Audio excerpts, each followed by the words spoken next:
Ok, boa tarde. Estamos mais uma vez no nosso podcast Pensando Teologicamente. E hoje nós vamos trazer um tema, né, de uma curiosidade, né? Eu até brincava aqui antes de iniciar o nosso podcast. O crente gosta de estar sabendo um pouco das coisas que acontecem, né? Na vida alheia não, vamos pensar dessa forma não. Mas a verdade é que o crente é curioso e a gente tem aqui hoje uma curiosidade, né? Vamos falar um pouco sobre a Igreja Paz e Vida. E antes de nós iniciarmos e apresentarmos aqui o nosso convidado desta tarde, né? Eu gostaria de convidar você a estar conosco, nos acompanhando em uma oração. Deus, meu Pai Todo-Poderoso, muito obrigado, Senhor, por mais uma oportunidade que Tu nos concede de estarmos aqui, Senhor, nesse veículo de comunicação. Sabemos, meu Deus, que as dificuldades são muitas, os desafios são grandiosos, mas sabemos, meu Deus, que Tu estás no controle de tudo. Que Teu olhar de misericórdia, Senhor, esteja sobre nossa vida, sobre esse lugar, sobre esse momento. Nos conduz, ó Pai, conforme a Tua vontade, e que tudo que seja feito aqui seja para a honra e a glória do Teu santo nome. Venha abençoar, ó Pai, o pastor Joaquim, que está aqui conosco hoje, Senhor. Venha conduzir esse momento, ó Pai, para a honra e a glória do Teu santo nome. E, Pai, visita, ó Pai, cada lar aqui representado, cada pessoa, cada irmão e irmã que está nos acompanhando nesse momento, ó Pai, que Tua paz esteja com eles, que a unção e o poder do Teu Espírito Santo nos acompanhe, livrando de todo o mal. Em nome de Jesus, amém. Pensando teologicamente, está dando certo aí? Como é que estamos aí a nossa transmissão? Tudo ok? Você que está nos ouvindo, já comece aí a entrar nas redes sociais, né? Comece aí a divulgar, que a gente vai começar aqui a nossa entrevista, né? O nosso podcast de hoje. E eu quero já iniciando, pastor Joaquim Neto. Aqui eu faço uma pergunta que sempre é a pergunta inicial de todo podcast, né? Quem é o pastor Joaquim Neto? Me fale um pouco, quem é você? Boa tarde, pastor Edilson. Boa tarde aos nossos queridos irmãos, né? A maior parte são irmãos, né, que nos acompanham. O pastor Joaquim Neto é um cearense, né, de Vaze Alegre, e conheci Jesus, ou Jesus me resgatou, né? Jesus me escolheu, como dizem alguns, na década de 90, 1994, eu conheci Jesus na comunidade cristã Paz e Vida, em São Paulo, e pela misericórdia de Deus me tornei pastor. Sou casado com a pastora Cida de Souza, vamos fazer bodas de prata em dezembro, se Deus quiser, completaremos 25 anos. Temos um filho, Pedro Eliakim, com 19 anos, e sou pregador do Evangelho pela misericórdia de Deus, uma grande honra poder anunciar as boas novas do Senhor Jesus. Amém, pastor. Pois seja bem-vindo ao nosso podcast. Nós vamos começar aqui já perguntando um pouco sobre a Igreja Paz e Vida. Me conte um pouco da história da igreja, né, no Brasil. Quando é que começa? A Igreja Paz e Vida, a comunidade cristã Paz e Vida, fundada, né, pelo pastor João Ribe Palharim, ela começa na década de 80, ali pelos anos de 82, 83. O pastor João Ribe Palharim, ele nasceu em berço evangélico, o pai dele era pastor Ulisses Palharim, da Assembleia de Deus. E o irmão do pastor Ulisses, o tio do pastor João Ribe, ele era pastor da Igreja do Evangelho Quadrangular. E o pastor João Ribe nasceu em berço evangélico, como disse, na Assembleia, mas chegou uma fase da vida dele que ele conta que ele se desviou. E ele, inclusive, foi para o mundão mesmo, chegou a usar drogas e tal. Mas aí ele reconciliou-se com Deus, não mais na Assembleia, agora na Igreja do Evangelho Quadrangular, com o tio dele, o Jaime Palharim. E ele se tornou pastor da Igreja do Evangelho Quadrangular. Mas, segundo ele conta, chegou um momento que ele não queria mais ser pastor. E ele, então, foi embora para Manaus. Ele é publicitário, né?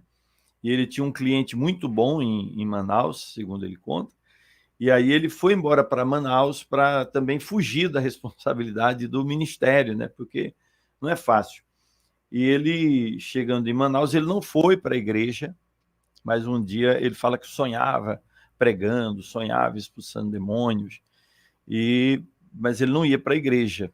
Aí um dia o pastor da igreja do Evangelho Quadrangular em Manaus o encontrou na rua e disse: rapaz, eu estou te esperando na igreja há meses. Ele falou: não quero saber de igreja. Aí o pastor: não, você tem que ir lá, porque eu estou te esperando, o ministério mandou você para cá, recomendou, você tem que ir.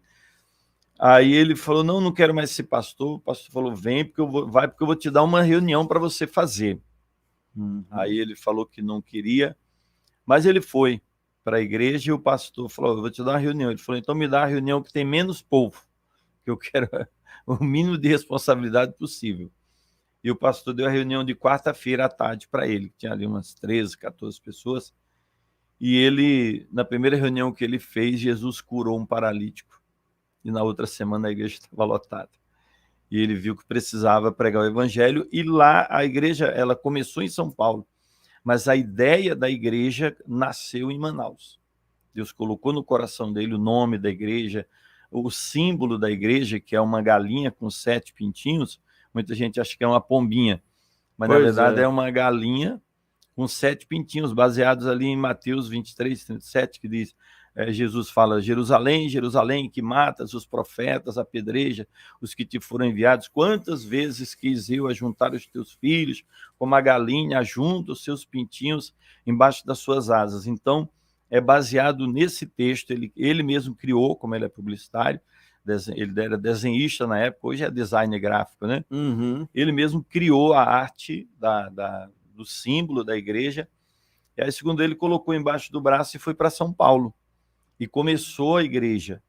Mas, como todo começo, foi muito difícil, segundo ele conta. Ele usava todas as suas técnicas como publicitário e o negócio não avançava. Há quem diga que houve um momento que ele até pensou em desistir.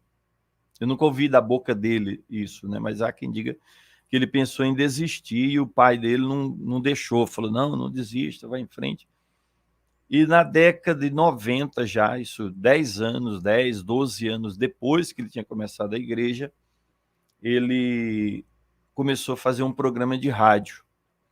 Ele fazia meia hora de programa de rádio. Ele contratou o programa de rádio, acho que em 92. E ele conta que no programa de rádio nasceu um dos quadros que até hoje é muito ouvido, as crianças amam, as pessoas amam, que é o quadro das ilustrações do Reino de Deus, que ele conta que algumas pessoas falam: são as historinhas, né? Mas ele diz que chegou ali no rádio e o cara abriu o microfone e falou: fala aí. E ele falou: o que eu vou falar, né? Nunca tinha trabalhado, nunca tinha feito rádio. E ele pegou e contou uma ilustração. E foi um sucesso, o pessoal gostou. Aí ele, então, começou a gravar e colocar no ar e nunca mais parou. Ele tem mais de 1000 ilustrações gravadas. E ele coloca na rádio e coloca na internet. Hoje eles já fazem animação com a ilustração. E ali a igreja ela começou a crescer, né?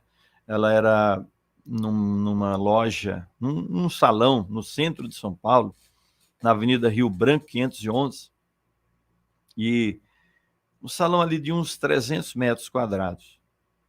E essa igreja, ela tinha pouquinha gente, mas ela começou a crescer.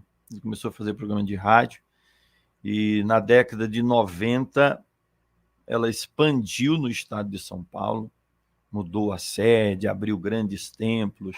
Eu cheguei no ministério em 94, 2 anos após começar esse crescimento.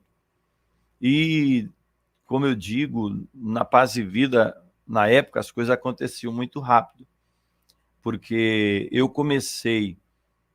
me converti em 94, em 96 eu já era tipo um pastor adjunto, eu já ajudava na obra, já ajudava no ministério. Esse ministério pastoral, na Paz e Vida, a pessoa, para ser pastor, ele passa por algum... porque, vamos lá, existem denominações como a minha, por exemplo. A pessoa, para ser um pastor da congregacional, ele tem que ser, primeiro, vocacionado, né? Mas, claro, além disso, ele tem que passar por determinados processos. Dentre eles, né, a gente tem o nosso seminário, vai ter as doutrinas da nossa denominação, depois vai ter uma prova escrita, depois vai ter uma sabatina com os pastores, e depois é que a gente, se assim Jesus permitir, se esse pastor tiver misericórdia, a gente consegue ser pastor nos congregacional. E lá na Paz e Vida, como é que é para ser pastor lá?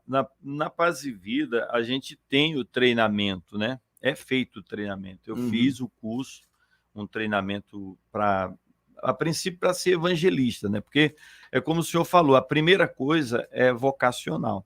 Você não tem como ensinar a pessoa a pregar. Você não tem como ensinar a pessoa a ser um pastor, um evangelista. Você pode ensinar algumas técnicas, você pode ensinar para a pessoa hermenêutica, pode ensinar para a pessoa como montar um sermão, né? Você pode orientar a pessoa como cuidar de uma igreja, tal, mas você não tem como colocar sobre ela a vocação. Isso quem dá é Deus. Na Paz e Vida, como eu falei, na época era muito mais rápido, né? Porque começou a crescer muito, começou a ter uma grande necessidade de pastores. Eu, particularmente, eu confesso que eu assumi igreja muito neófito, muito imaturo, porque, imagine, eu me converti em setembro de 94, eu me batizei em dezembro de 1994, e em janeiro de 1998, eu assumi uma igreja com 400 membros na igreja de Osasco, em São Paulo. Quer dizer, era um novo convertido, o cara com 4 anos de convertido, ele não tem condição de, a não ser pela misericórdia de Deus, né? Não tem condição de cuidar de uma igreja de 400 pessoas. Membros. Não tem condição. Eu reconheço isso. Na época, eu era tão neófito que eu achava que sim. Isso é coisa de Deus mesmo, vamos lá, é Deus que me capacita mesmo. Eu acabei indo, né? Deus teve misericórdia, e poucos anos depois eu já me tornei superintendente nacional do ministério, me tornei pastor na igreja, na sede de São Paulo, que é até hoje a sede nacional do ministério.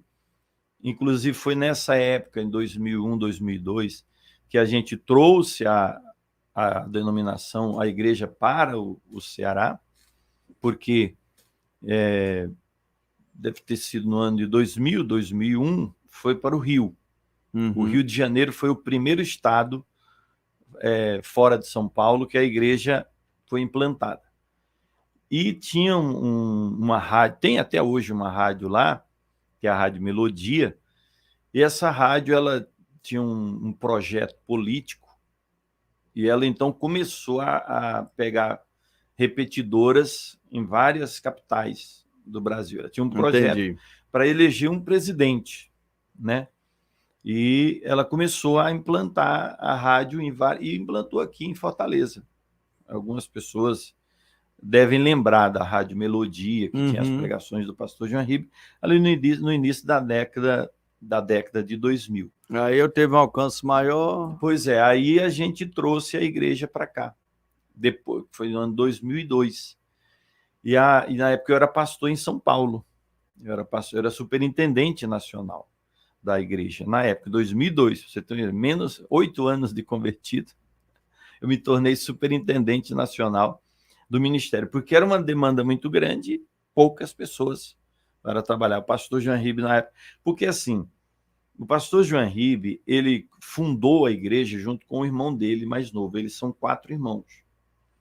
Então, ele fundou a igreja Paz e Vida, a comunidade cristã Paz e Vida, com o irmão dele mais novo.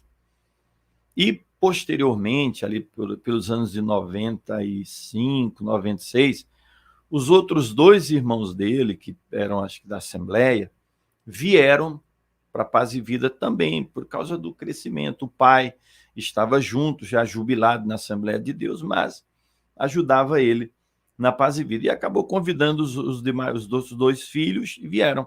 E ficaram os 4 irmãos. Só que é muito difícil fazer a obra de Deus, né? E, como a gente estava comentando aqui agora há pouco, né? Tem, como disse, cada cabeça uma sentença, né? Então, os irmãos não conseguiram se entender muito no ministério. E aí depois decidiram cada um quem quisesse continuar com o nome Paz e Vida continuaria, quem não quisesse poderia mudar. E eles meio que cada um ficou assim, meio que dividir a cidade de São Paulo em zona norte, sul, leste e oeste. Aí e tinha o Grande ABC, aí teve um irmão que já estava lá no Grande ABC, ele ficou para lá. O outro ficou na zona sul de São Paulo, que é uma região muito populosa, e ele então passou a usar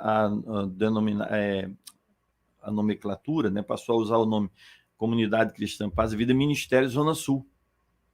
É a mesma igreja, só que passou a andar, ter as decisões dele lá e autônomo, exato. E o pastor João Misael, que era o irmão, um outro irmão, ele ficou na zona leste de São Paulo. Aí esse mudou o nome. O que estava no ABC também mudou o nome. Eu não lembro agora quais os nomes que eles usam. E o pastor João Henrique ficou com aquilo que seria a Paz e Vida original, né? Ele não mexeu no nome. E ele ficou ali com a zona norte, zona oeste de São Paulo, e foi quando ele expandiu para fora de São Paulo.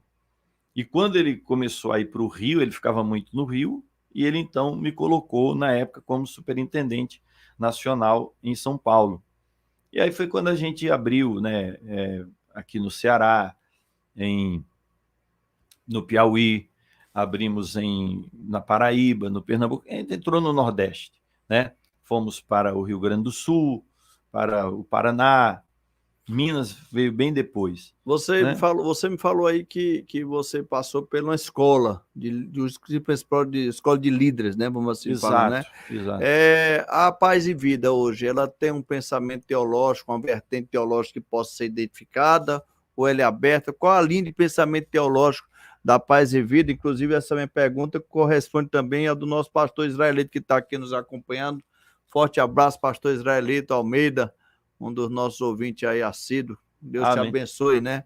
Amém, pastor. A verdade, a Paz e Vida, ela é uma igreja neopentecostal, né? Nós acreditamos no batismo com o Espírito Santo, acreditamos na cura, né? A oração de cura, aquilo que Jesus fala lá, né? Esses sinais seguirão os que crerem em meu nome, expulsarão demônios, falarão novas línguas, colocarão a mão sobre os enfermos e os curarão. Nós acreditamos em tudo isso, nós não negamos nada disso. Eu costumo dizer que eu amo o livro de Atos dos Apóstolos, porque eu vejo o livro de Atos dos Apóstolos como um manual para a igreja, porque a igreja primitiva era aquilo e Deus não mudou e a igreja tem que ser aquilo. Hoje, nós temos um curso de teologia, já teve inclusive um curso superior na Paz e Vida até, acho que foi 2018 que parou com o curso de teologia superior. E nós temos um básico e um médio, né? Da própria igreja? Básico, da própria igreja. É um curso elaborado pelo próprio pastor João Ribe Palharim.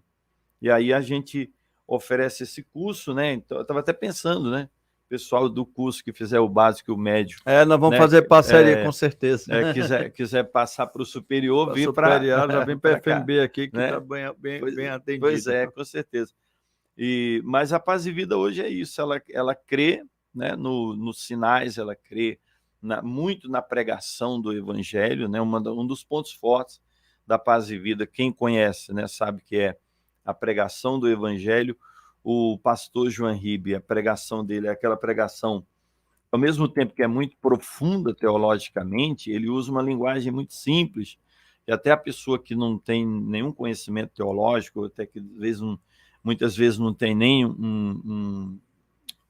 a pessoa não sabe sequer assinar o próprio nome, escrever o próprio nome, entende claramente a mensagem que ele prega, porque é uma mensagem muito, ao mesmo tempo que é profunda, ela é uma mensagem essa fórmula do Palharim simples, né? Ela poderíamos dizer que ela dentro do contexto teológico, ela é uma mensagem temática, né?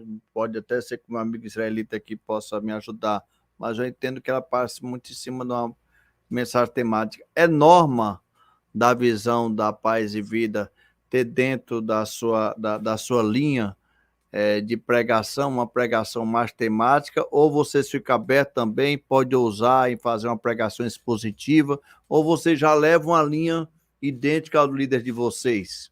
Eu acho que, às vezes eu fico até pensando, eu vejo não só na Paz e Vida, né? Mas em vários ministérios, o pastor, ele ele acaba falando até meio parecido na pregação, ele até meio que, parece até que está imitando, né? Mas na verdade não é, eu acho que é um tipo de unção, eu não sei por quê, né?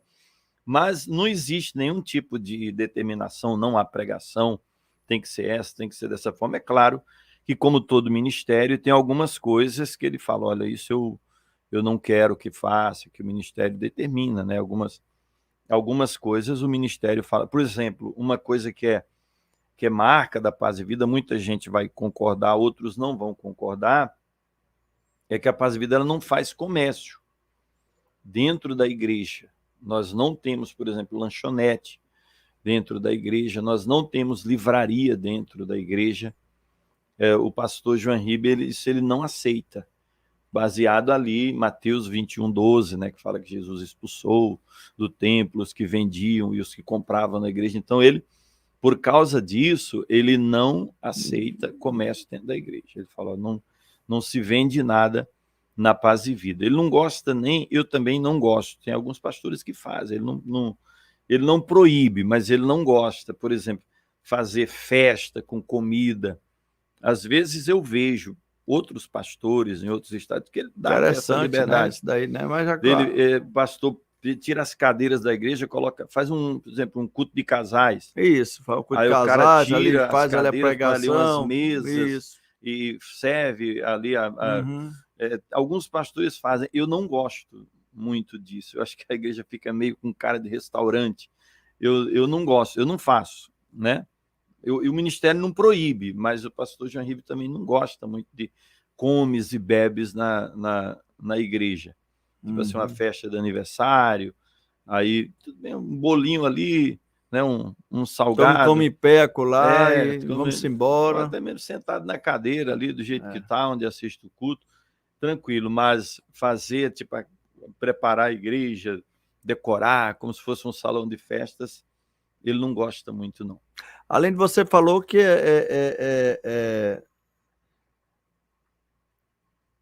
pronto, o meu marido fez aqui, o pastor, ele está aqui me ajudando hoje aqui nas perguntas também aqui, eu fico sempre olhando aquele aqui, né? Mas administrativo, falando pela pergunta dele aqui, eu acho que a resposta vai ser, talvez, episcopal mesmo. A forma de administração, né? Ela é episcopal, ela é presbitério, ou presbiterial ou congregacional. Congregacional eu já vi que não é, que a congregacional ela tem aquela assembleia toda. Vocês, a determinação administrativa vem do chefe maior, que é o Palharim, e vocês... Ela não é aquela igreja que dá, por exemplo, igual tem outros ministérios que dá liberdade para o cara lá e abrir fazer o ministério. Da forma que não. Exato, vocês têm uma determinação própria, já vem lá de cima. Uma determinação, inclusive, no aspecto financeiro, né? No aspecto financeiro. Ela é uma administração, por exemplo, o pastor João Ribe, ele é o presidente. Ele é o que manda e diz como é que vem. E aí ele passa as normas e, por exemplo, hoje eu estou aqui no Ceará, vai fazer 2 anos em janeiro, né? Eu já trabalhei aqui no Ceará, de 2007 a 2011, aí fui embora, como falei para o senhor, fui para Lisboa, fiquei 2 anos e meio lá, voltei, fui para Manaus, Salvador, voltei para São Paulo, fiquei 2017 o ano inteiro na sede em São Paulo, depois fui para Belo Horizonte, fiquei 2018, 2019 em Belo Horizonte, 2020 em Recife, e agora 21 e 22 estou aqui em Fortaleza. Então, pode ser que agora, em 2023, eles falam, olha, pastor, aqui você vai, sei lá, Deus sabe para onde. Você fica à disposição, então, e você tem um salário fixo e fica mandando você onde... Antes eles pagavam um salário fixo para todos os pastores, tanto pastor como adjunto e tal.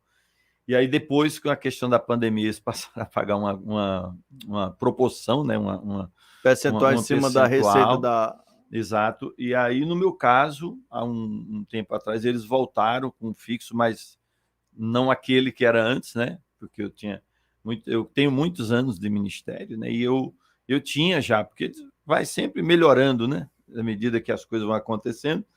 E agora não, agora eu estou com um fixo, né? E os demais pastores também, eles ajudam, eles pagam aluguel, né? A gente tem que morar de aluguel, não tem como ser Pode ter adquirido propriedade, que pode ser chamado a qualquer momento para se é. mudar, né? E aí eles pagam um aluguel e dão um fixo, né? Minha esposa também, ela trabalha no ministério, hoje ela não está muito efetiva, mas ela sempre foi efetiva, ela prega a palavra, ela ajuda muito na igreja, né, auxiliando, mas administrativamente a igreja é isso. Por exemplo, vamos supor que nós não tenhamos a igreja em um estado, aqui no Nordeste. Qual estado? Nós temos em todos os estados do Nordeste, mas vamos supor, o Mato Grosso não tem a igreja. Se o ministério decidir abrir a igreja no Mato Grosso, então alguém do ministério vai lá, procura um imóvel, aluga, adapta e manda um pastor para lá, para cuidar daquela igreja. Hoje você tem em média de quantas igrejas no Brasil? Eu não vou saber dizer, são umas centenas, algumas centenas, porque hoje nós estamos em 18 estados. Fechou muita igreja depois da pandemia? Fecharam algumas. Aqui no Ceará, depois da pandemia, não fechou não, nenhuma. Mas alguns estados fecharam. Aqui no Ceará vocês estão aonde, além de Fortaleza? Aqui em Fortaleza nós temos 5. São 5 aqui em Fortaleza. A sede, que fica na Duque de Caxias, e temos em Juazeiro. Essas 5 que ficam aqui em Fortaleza, vocês tornam-se esse grupo... porque assim, há muitas denominações que criam aquela... eu diria assim, a gestão da região, né? Vocês aqui trabalham também dessa forma ou não? Vocês ficam independentes? Como é que vocês se unem?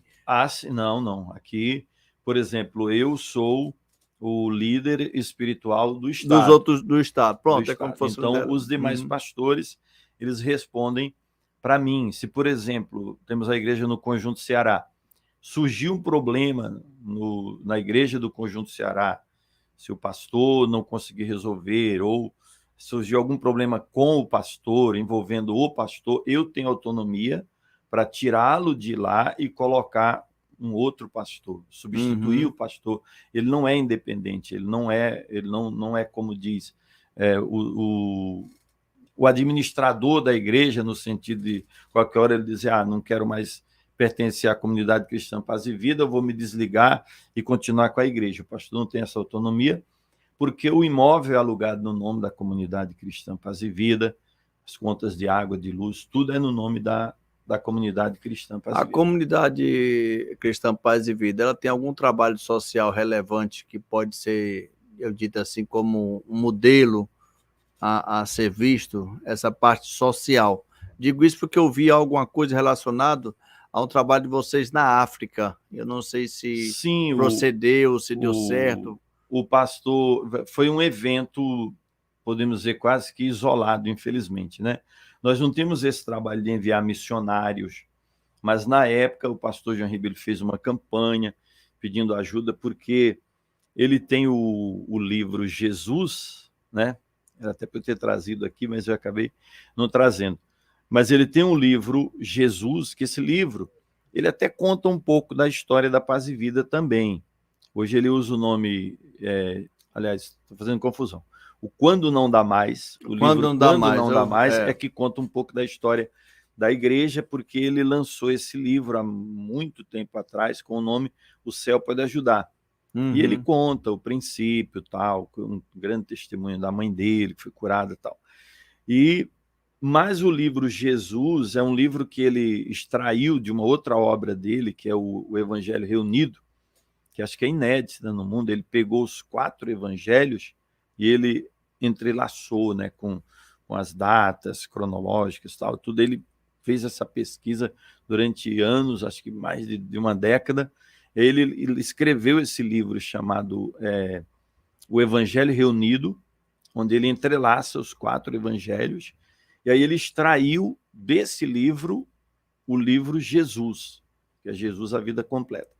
E ele então pediu ajuda para fazer uma doação desses livros na África. E ele levou milhares desses livros para a África e fez esse evento lá que o senhor viu na internet. No dia a dia, o que nós fazemos em termos de ação social, eu considero muito pouca, é o que a gente consegue fazer, que é Pessoa chega na igreja está desempregada, está com uma dificuldade, com a ajuda dos irmãos, a gente, na medida do possível, atende aquela pessoa.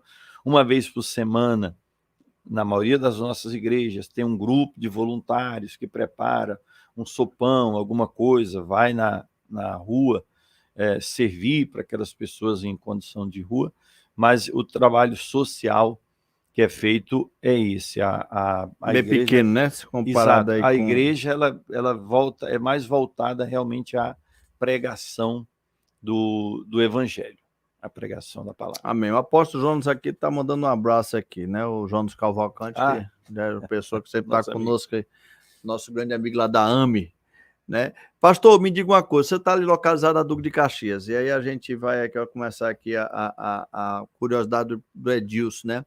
Ali nós temos um índice muito grande de mendigos, principalmente, né? Sim.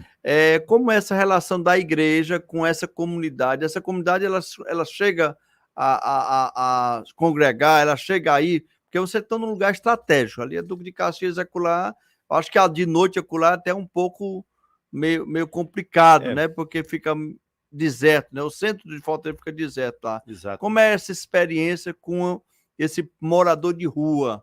Essa como é que fala? Realmente o centro de Fortaleza fica deserto. Algumas pessoas ficam até com receio de ir na igreja no horário da noite, né? No período da noite. Mas, assim, o contato que a gente tem é mais esse mesmo, de ir até eles na Praça do Ferreira, para fazer essa... A gente prega a palavra, né? Leva uma caixa de som lá, prega a palavra, evangeliza, leva o sopão. Mas, infelizmente, eu tenho uma maneira de pensar que eu gostaria de ter uma estrutura. Essa questão da mudança da gente, por exemplo, eu estou aqui agora, mas eu não posso criar um projeto a médio prazo, porque em janeiro pode ser que eu vá embora. E muitas vezes vem um outro pastor que ele tem uma visão diferente, ele não dá sequência naquilo que você começou a implantar, né? Igual, acho que eu comentei com o senhor, como eu estou na Duque de Caxias, ali passa milhares de pessoas agora no final da tarde, início da noite, eu estou fazendo um estúdio panorâmico para fazer programa de rádio.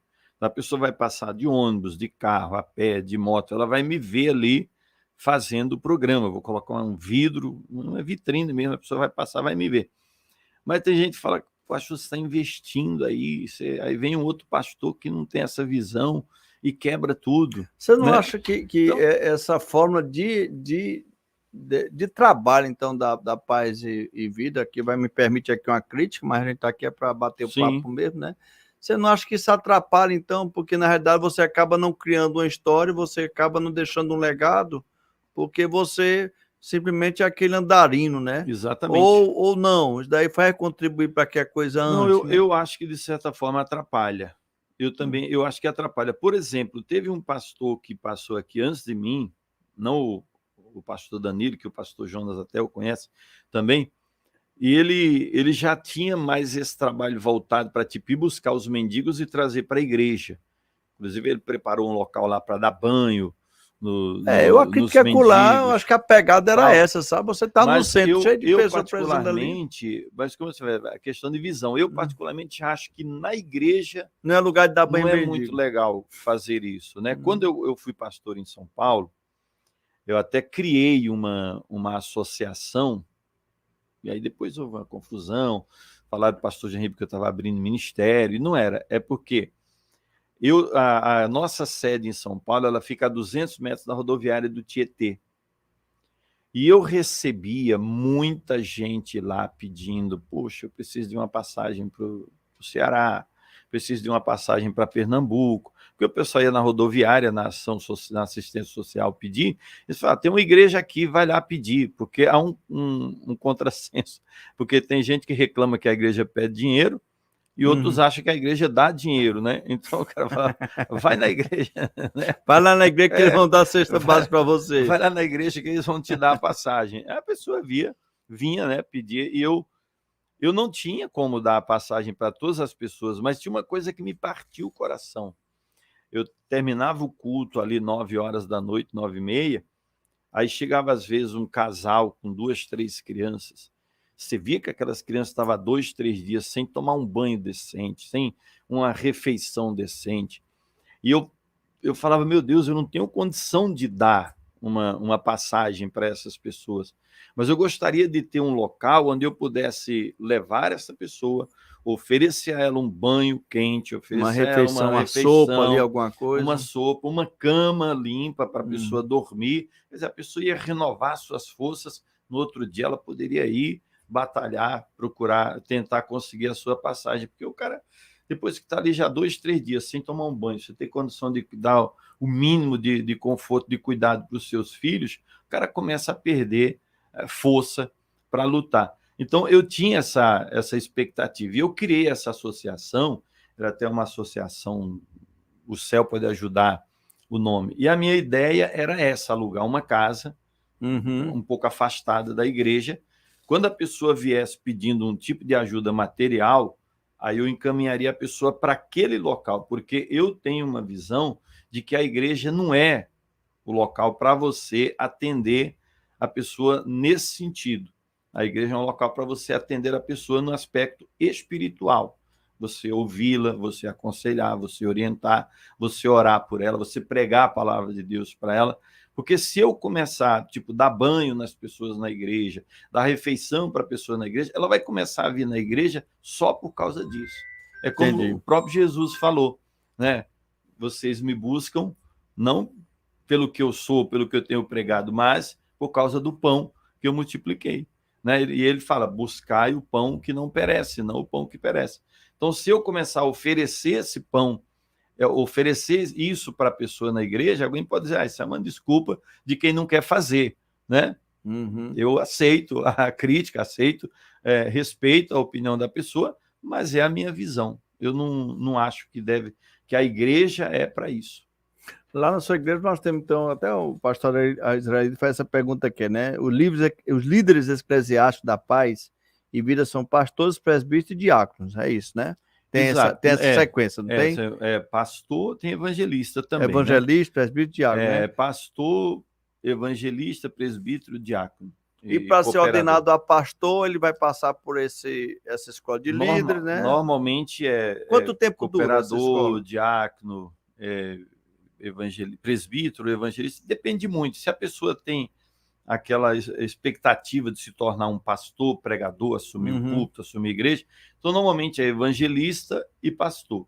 E se a pessoa ela não tem aquela expectativa, aquela perspectiva de se tornar um pastor dirigente, normalmente é consagrada a presbítero e fica no presbitério. Hoje, a Paz e Vida, ela passa uma crise ministerial? Por que eu falo isso? Porque muitas das denominações, às vezes, passa essa crise. Eu não sei se isso chegou na Paz e Vida, principalmente a crise ministerial de pastores vocacionados. De repente, você tem uma igreja, você tem uma Paz e Vida desse porte, mas que, de repente, quem vai lá na Brasil, e agora, quem eu poderei enviar?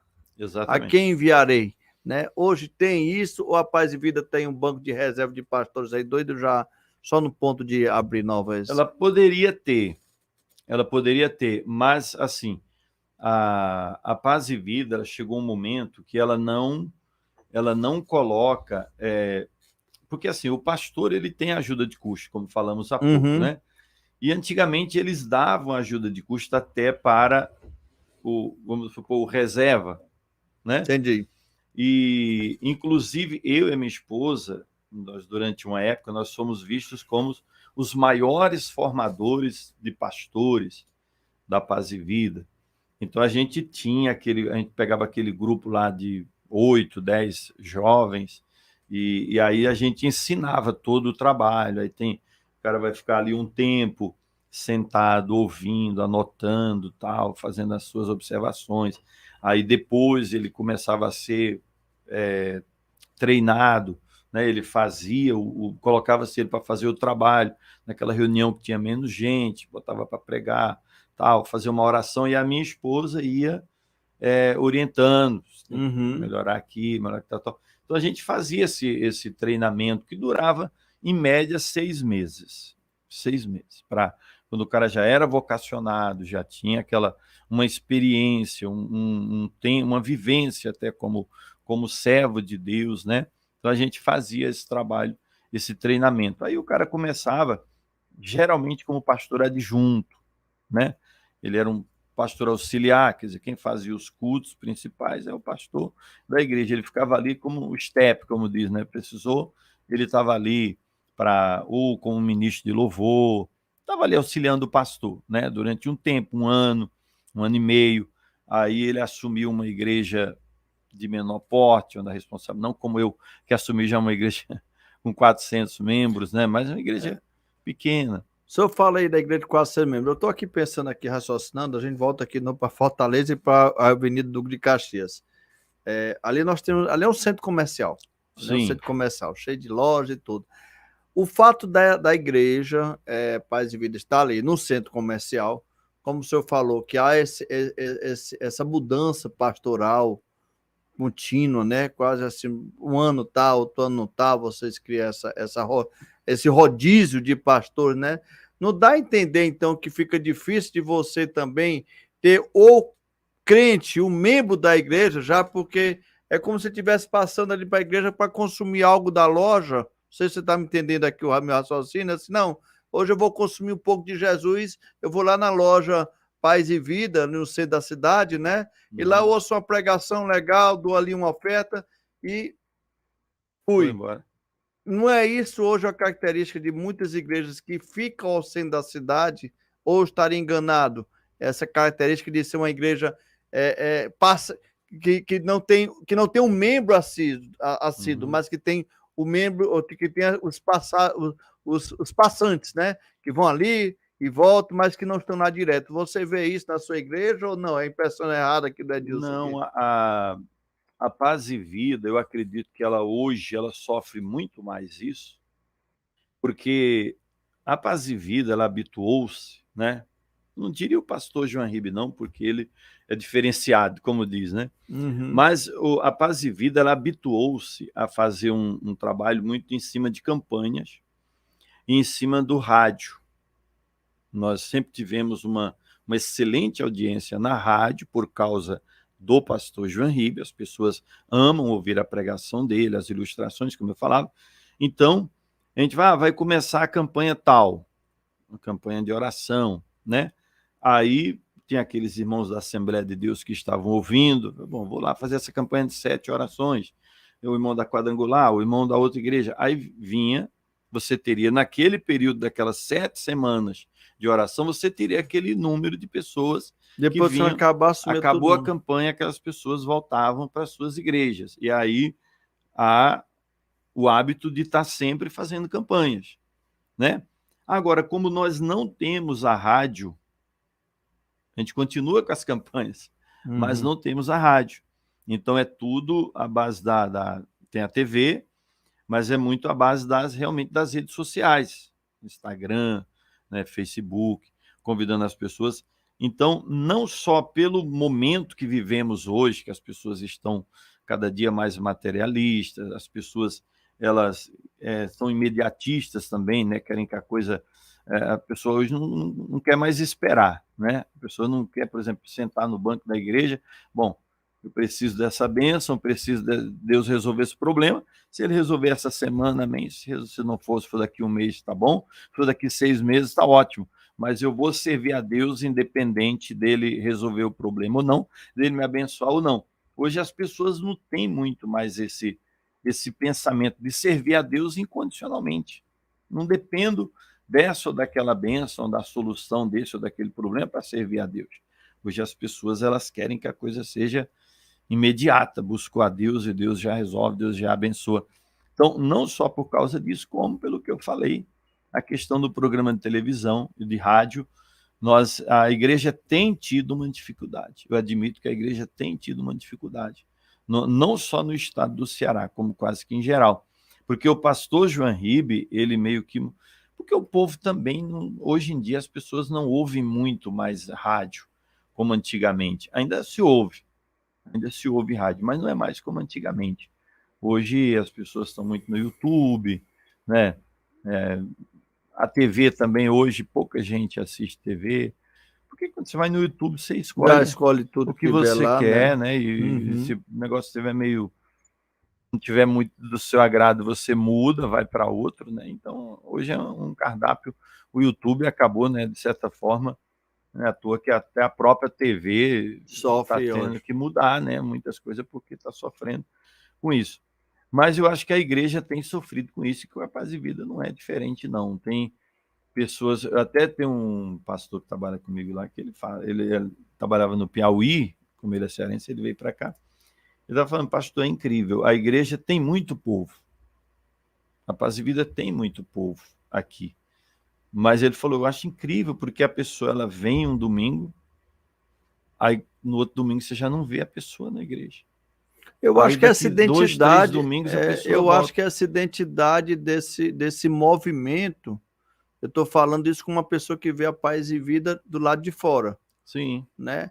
É como se eu estivesse vendo uma igreja, me perdoe a comparação, mas uma igreja realmente como uma loja que eu vou lá, consumo aquilo que eu quero naquele momento, um restaurante espiritual, vou usar esse termo, será que existe esse termo, entendeu? Uhum. Que eu vou lá, me sirvo, mas que eu não tenho compromisso e nem a igreja me traz esse chamado para esse compromisso. Deus está lá direto, eu acho, exatamente por conta dessa questão da campanha, disso daí, né?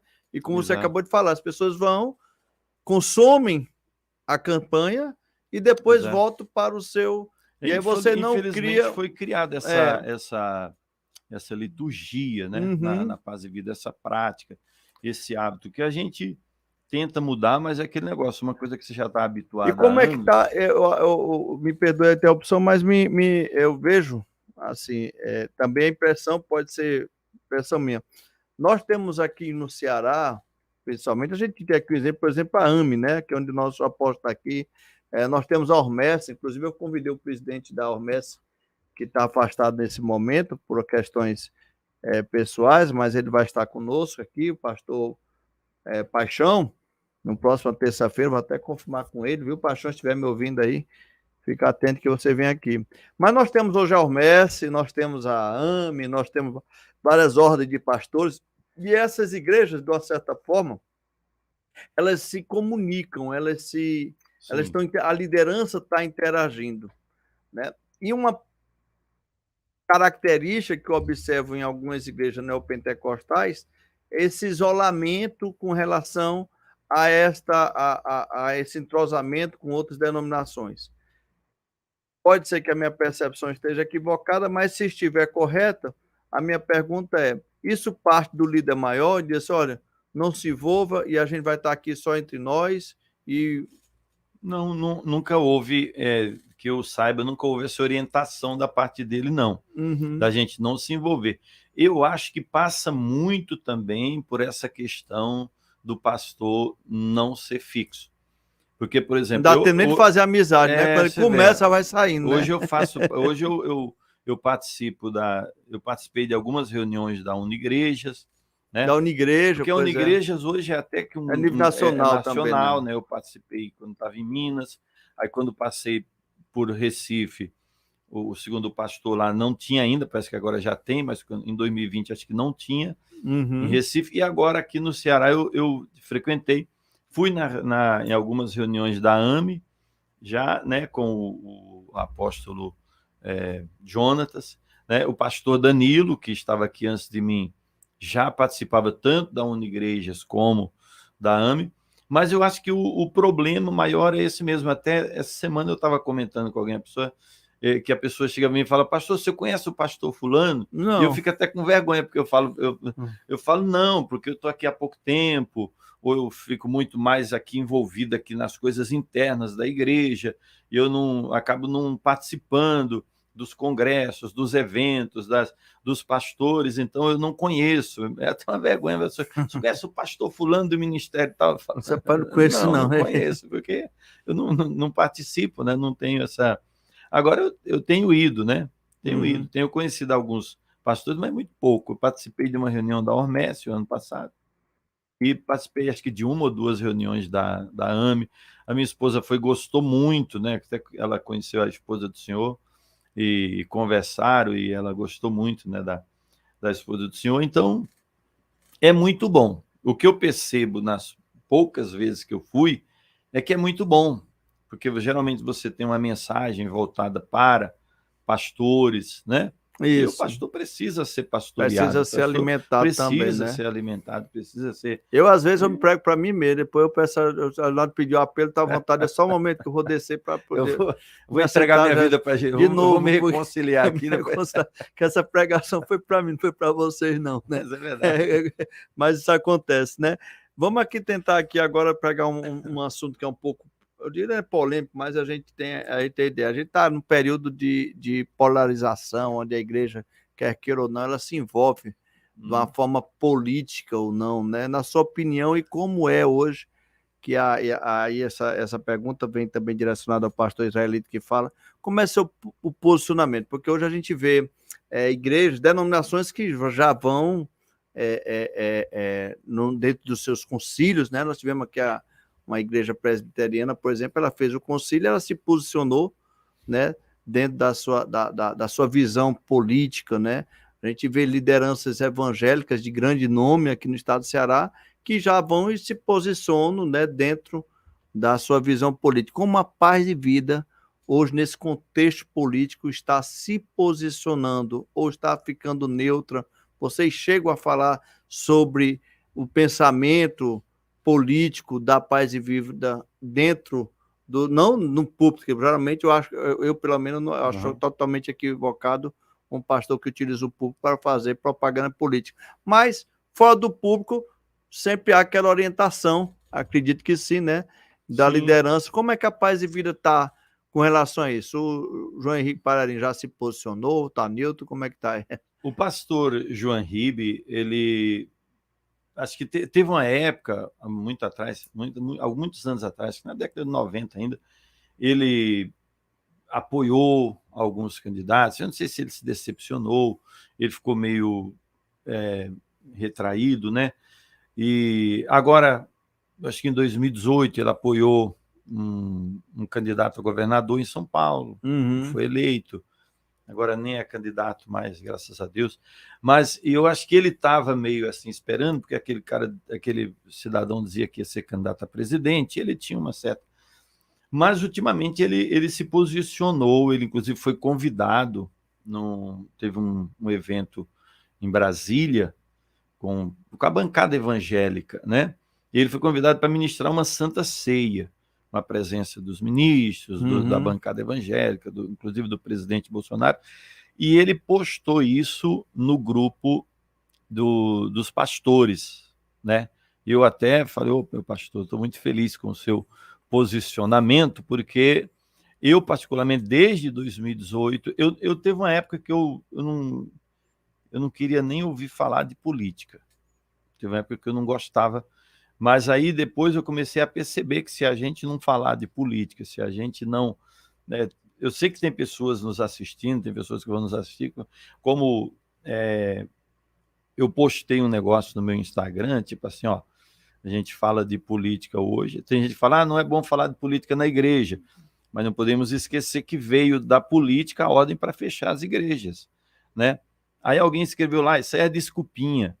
Isso aí é desculpinha de pastor que quer ficar falando de política. Então, sempre tem aquela pessoa que não vai né, concordar.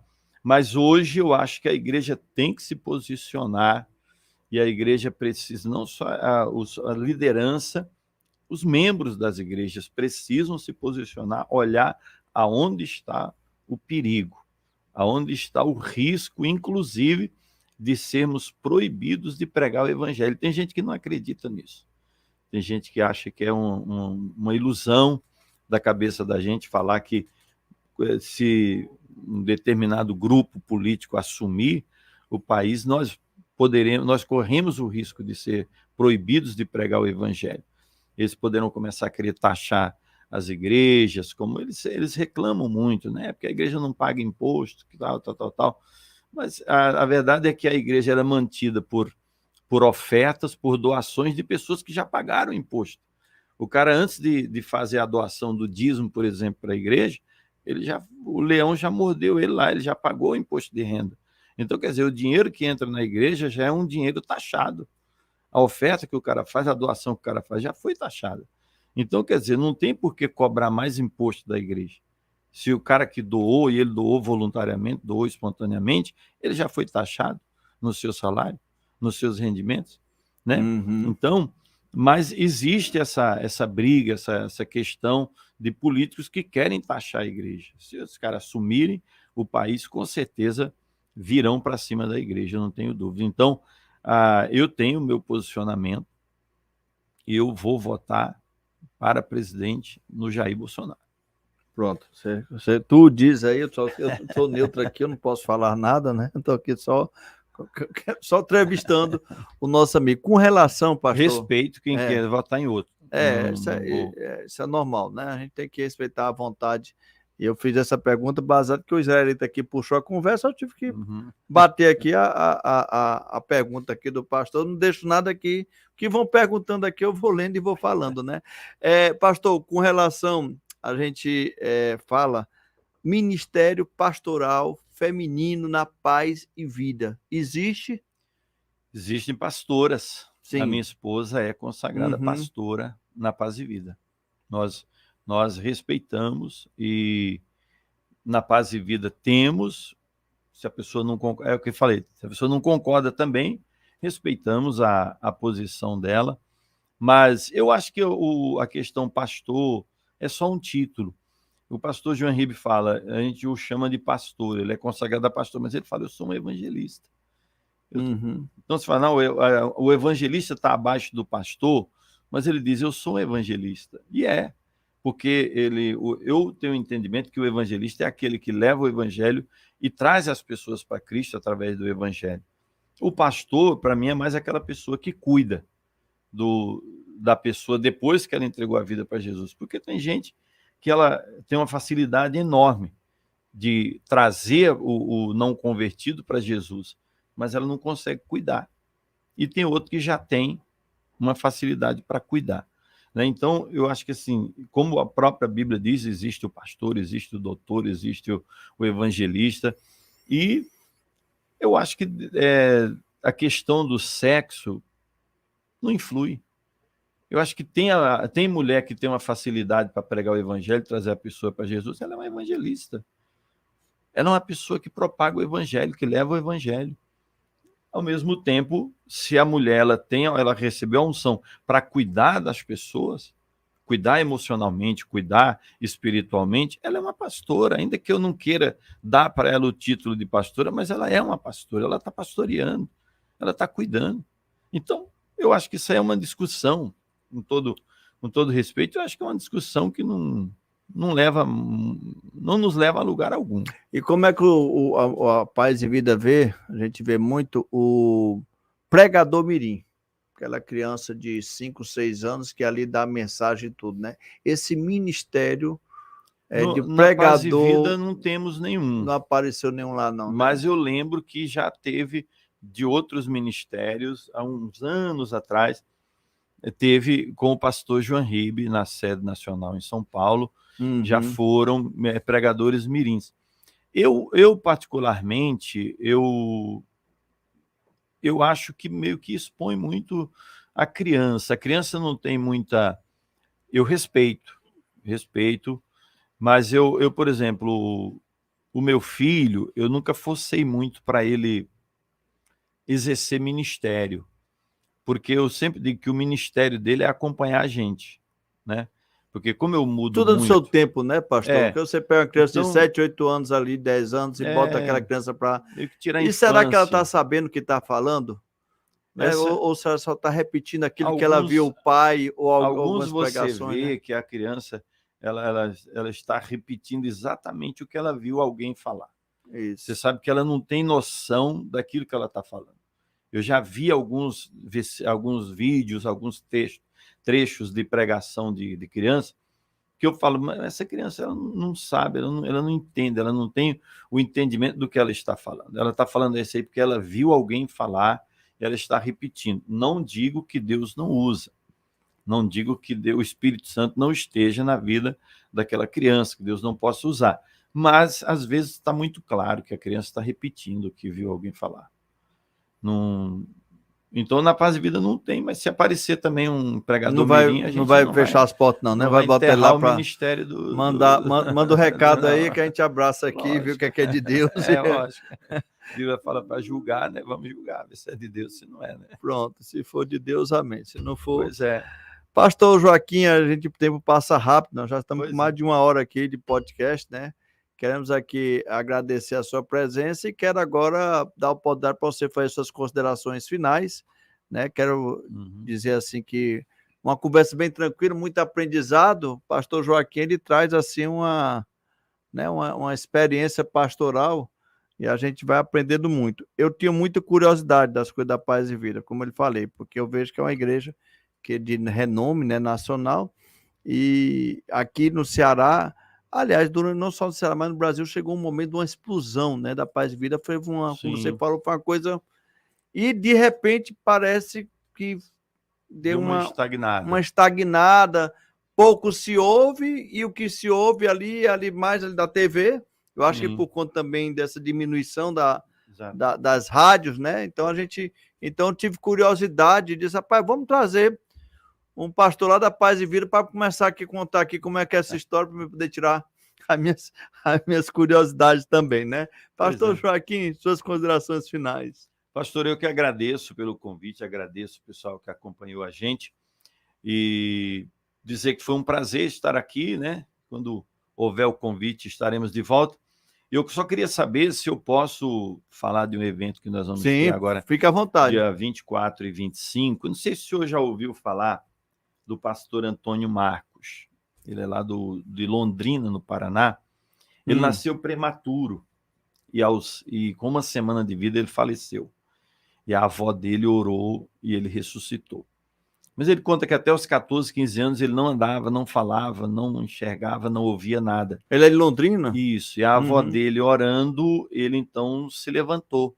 Hoje ele é formado em Direito, formado em Ciência da Computação, e ele é um pregador da palavra. Ele vai estar aqui dia 24 e 25 de quê? Dia 24, sábado agora, 24 de setembro agora, dia 24 às 4 da tarde, ele vai estar lá na Duque de Caxias, e no dia 25, domingo, às 8 da manhã.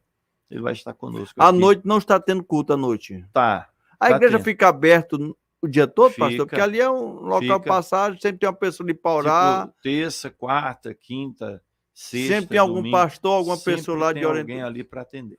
Sempre tem né? alguém para atender. E no domingo temos culto às 8 da manhã, 3 da tarde e às 18 horas. Mas ele vai estar conosco no domingo às 8 da manhã e à noite ele vai pregar numa outra igreja, que eu não me lembro agora qual igreja que é, um pastor amigo dele aqui. E aí eu falei, pastor, você prega aqui no sábado e no domingo de manhã, e domingo à noite você pode agendar em uma igreja. E ele vai ficar até que dia? Aí ele viaja na terça de madrugada. Ele chega na sexta, e já sábado de madrugada, e ele viaja na terça de madrugada. Ele prega sábado e domingo na Paz e Vida, e domingo à noite nessa outra igreja que é de um pastor amigo dele. Então eu penso assim, eu estava até falando com os irmãos, né? Eu não acho que é por acaso que Deus levantou esse homem, porque o cara nasceu prematuro, morreu, Deus ressuscitou até os 14 anos, não andava, não falava. Deus o colocou de pé e está trazendo ele em Fortaleza, tem um propósito, tem um objetivo. Então, quero convidar o pessoal para estar lá, para conhecê-lo e receber a oração desse homem. Você sabe que tem pessoas que não acreditam ainda, né, nessas verdades, nessas histórias, né? Eu acredito, pastor, que é uma coisa que falta muito, e eu não sei se nós somos culpados disso, né? Mas a ausência de milagres como esses, nos dias atuais, parece que o povo evangélico está muito cético. Exato. Às vezes, quando a gente fala, não acredita, e a gente vê isso na década de 80, 90, né? E a gente vê agora também, porque houve também uma propagação também, teve muito fake news, né? Isso contribuiu também. Muito testemunho, né? Verdade, muito testemunho. Mas a gente vê ele até tem uma certa sequela quando você o vê falar, para mostrar. Quando você o vê falar, é como se fosse uma pessoa bêbada falando, né? Mas ele tem todas as faculdades mentais, ele raciocina bem, dirige, ele faz tudo, ele vive uma vida Amém. normal. Mas ele falando parece que tem uma sequela, né? Alguma coisa. E quando o Palharim vem por aqui pelo Ceará de novo? Eu estou querendo ver se o filho dele vem em outubro e ver se eu consigo trazê-lo em novembro. Pronto. Quando trouxer, traga ele aqui, rapaz, para poder aumentar a minha audiência aqui. Vai bombar Vamos combinar. o Pensando Teologicamente bomba na mesma hora com a presença do reverendo. Viu? Foi, pastor, aí, suas considerações finais, pastor. Amém. Muito obrigado, pastor, e até a próxima, se Deus quiser. Obrigado, então, meus irmãos, minhas irmãs, você que está nos ouvindo, vocês que vão nos ouvir posteriormente, né, que Deus possa estar nos abençoando e até a próxima terça-feira. Vamos orar. Deus, meu Pai Todo-Poderoso, muito obrigado, Senhor. Obrigado, Senhor, por esse momento em que Tu nos concede, meu Pai, que Tu nos agracia com a Tua misericórdia.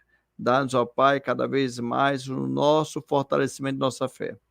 Que Tu possa conduzir nossos passos, guardar nossos projetos, ó Pai. Ter o Seu olhar de misericórdia sobre nossa vida. Abençoe nossos lares, abençoe, ó Pai, esse local a qual Tu colocaste aqui como instrumento para levar a Tua palavra. Abençoe todos que estão nos ouvindo. Assim, Deus, eu oro, eu Te agradeço. Em nome de Jesus. Amém. Forte abraço. Até terça-feira, se assim Deus permitir. Fique com Deus. Obrigado, pastor. Amém.